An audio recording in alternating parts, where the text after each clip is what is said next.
avec, en haut des cols, 6 mètres de neige et un vent qui pétrifie les poumons.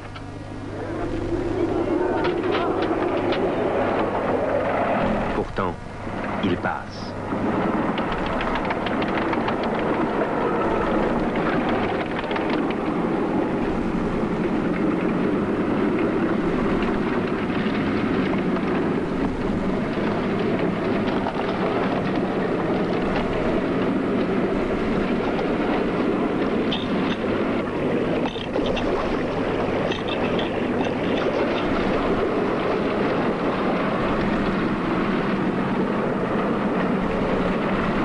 Le 4 août 1931, peinture éraillée, carrosserie cabossée, moteur tournant à plein régime depuis 1200 heures, les autochenilles Citroën entrent dans la haute vallée de l'Indus et les hommes de la croisière jaune dans la légende.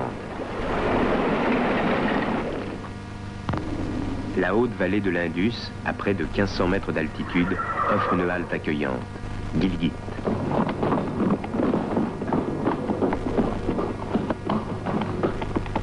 Mais l'expédition ne peut s'y attarder. Hart reçoit de mauvaises nouvelles de Point. Le groupe Chine est retenu prisonnier au Xinjiang par le maréchal King, gouverneur de la province. Il n'y a pas une minute à perdre. Hart décide de poursuivre sa route avec un groupe réduit, en caravane de mulets et de chevaux.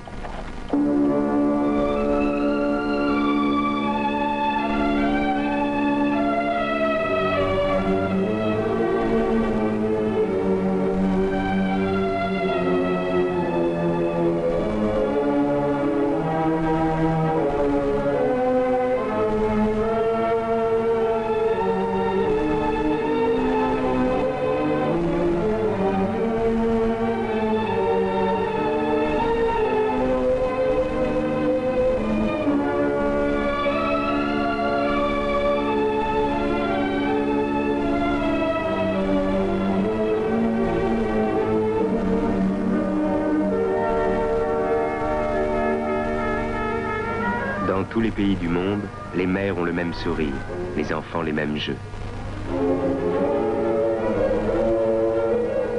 Ici commence le Turkestan, sur les hauts plateaux d'Asie centrale, entre 4000 et 5000 mètres, le domaine des nomades kirghizes.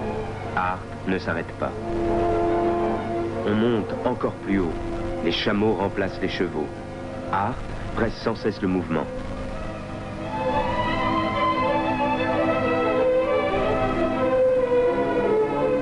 De son côté, Point, à coups de ruse, de stratagème, de patience et de diplomatie, a su se libérer du maréchal King.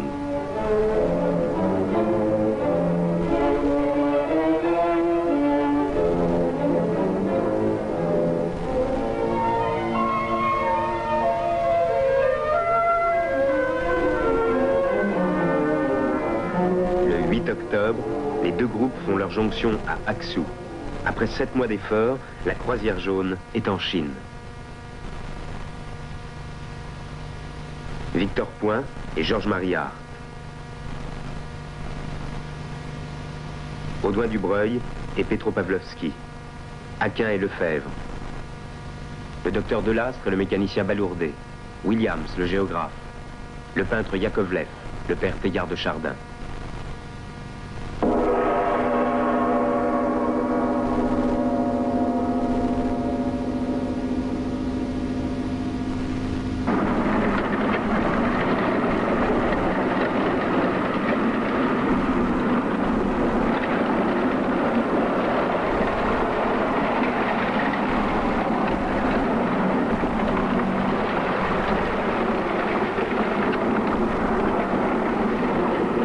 Nouvel obstacle sur la route de l'expédition, l'hiver, le terrible hiver d'Asie centrale.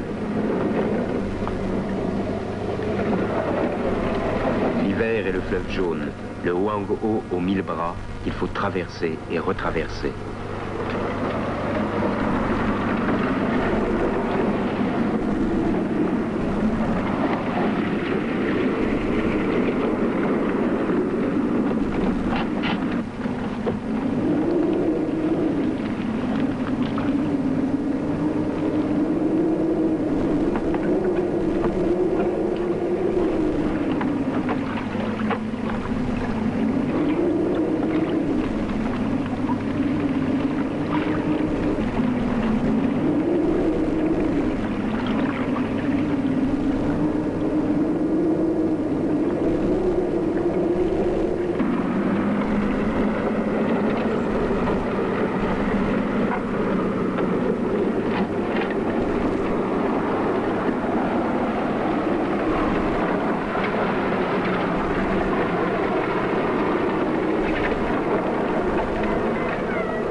la Chine ne danse plus.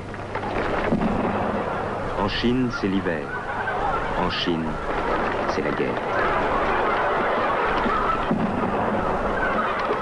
C'est l'exode des pauvres gens. Ils ne savent pas où ils vont. Ils ne savent plus d'où ils viennent. Ils fuient.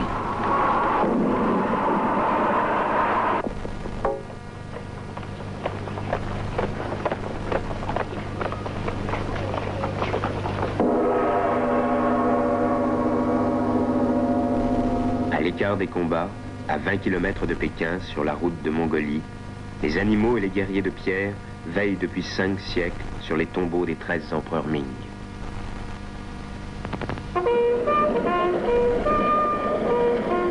Le 12 février 1932, après 10 mois d'efforts de tous les instants, la croisière jaune entre dans Pékin.